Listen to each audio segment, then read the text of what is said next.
Hey basketball guys, we have news. Let's go to more news from the Golden State Warriors, but before that, don't forget to subscribe to the channel and leave your like. Warriors fans are eager for a new star to be signed at the trade deadline. But there could be a surprise. Rumors say that Kevin Durant wants to return to the Warriors. After he left San Francisco, he didn't win another championship, and Durant wants to return to the feared duo with Stephen Curry. Durant is fighting with Phoenix Suns, and if he asks for a trade, he will return to the Warriors. The Golden State Warriors were recently linked to Phoenix Suns superstar Kevin Durant in a glaringly expensive mock trade. Fadeaway World's Eddie Bitar formulated one dream trade for all 30 NBA teams and sent Durant back to the team he won 2 championships with, but it cost the Warriors a haul of pieces to pull off. Golden State Warriors receive Kevin Durant. Phoenix Suns receive Andrew Wiggins, Jonathan Kuminga, Buddy Hield, Kevin Looney, Lindy Waters III, 2025 first-round pick, 2029 first-round pick, Bitar concocted. Bitar justified the immense amount of talent and future picks that he had Golden State relinquished to Phoenix by saying, pairing him with Steph Curry and Draymond Green creates a trio of high IQ, battle-tested veterans capable of thriving in the postseason's pressure cooker. Durant is not winning with the Suns this season, and he might be looking for a new challenge. The question is, can the Warriors pull off a deal of this magnitude? Probably not, because they don't want to mortgage their future if it means going all in with heavy risk, Bitar continued. Warriors appear committed to future pieces and picks. The feasibility of such a trade is unlikely, to put it lightly. Green recently came out and declared that only bad teams mortgage off their future to chase wins in the short term. Curry followed behind his longtime running mate with like sentiments. The Warriors treasure Kuminga. He is viewed as their next star of the future. Wiggins has also been through the proverbial mud with the team for the last 6 seasons, helping them with their 4th dynastic title in 2022. He's still their second most important defensive player. Key contributors like Hield and Looney bring needed skill sets to their offense and defense, including superb outside marksmanship and shot creation with the former, and exceptional rebounding and shot blocking in the latter. Nevertheless, Durant is a talent that would require a team to give up much of their talent pool. Adding 2 first-rounders to the mix furthers the gravity of the deal. The Texas product is still playing like a prime version of himself. Durant is averaging 27.4 points, 6.4 rebounds, and 4.2 assists per game on 52.1% shooting from the field. The former 2014 NBA MVP would most definitely turn the Warriors into championship favorites again, even if a deal like this is what brought him back to the Bay, next to superstar point guard Stephen Curry and defensive great Draymond Green. The Suns have been proactive in trying to restructure their roster to form a winner. That was best seen in their recent trade for Charlotte Hornets center Nick Richards.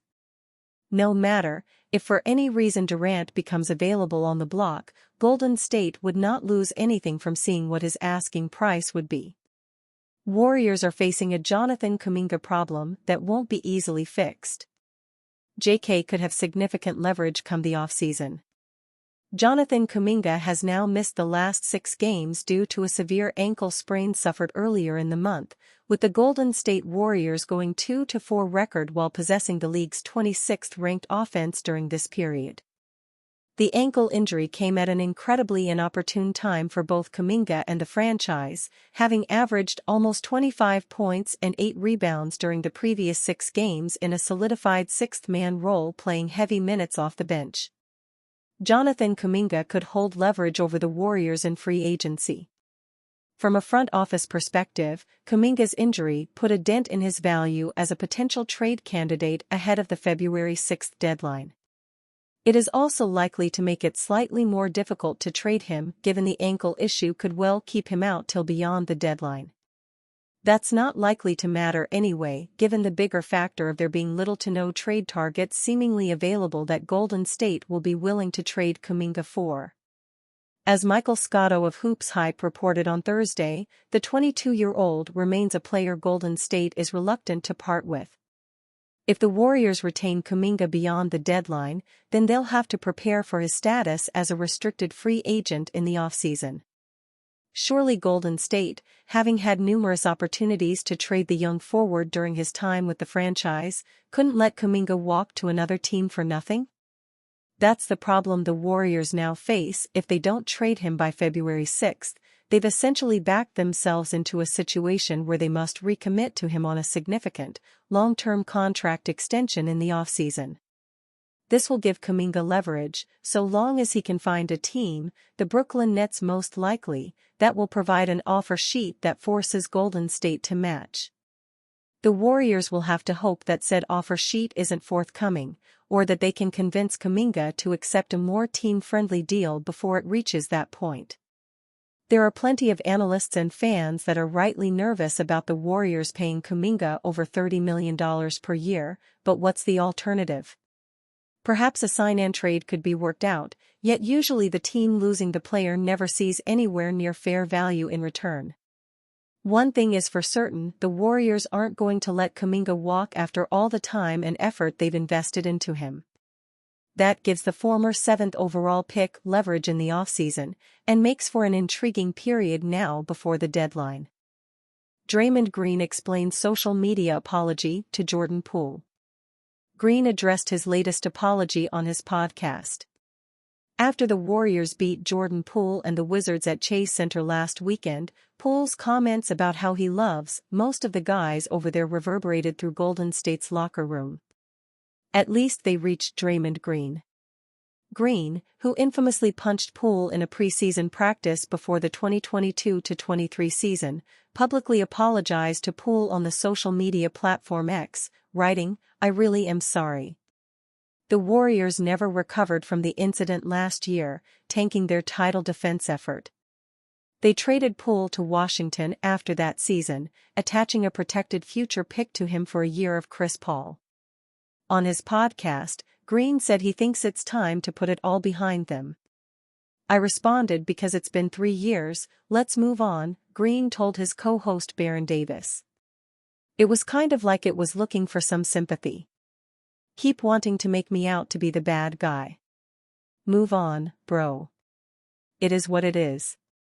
I'm sorry. I shouldn't have punched him. But it happened, so let's move on. I even apologized to his parents." Green has apologized to Poole, and, as he mentioned, his parents, multiple times before this instance and has taken responsibility. Yet he admitted he feels kind of in between on certain days when reflecting on what went down. "You can't call a man a B-word and push him and not get hit either," Green said on the podcast. "I shouldn't have knocked him out like that," Green said. "If anything, I should have hemmed him up. Kind of was just a natural reaction." Poole has rarely, if ever, directly commented on the punch, but his relationship with Green was fractured.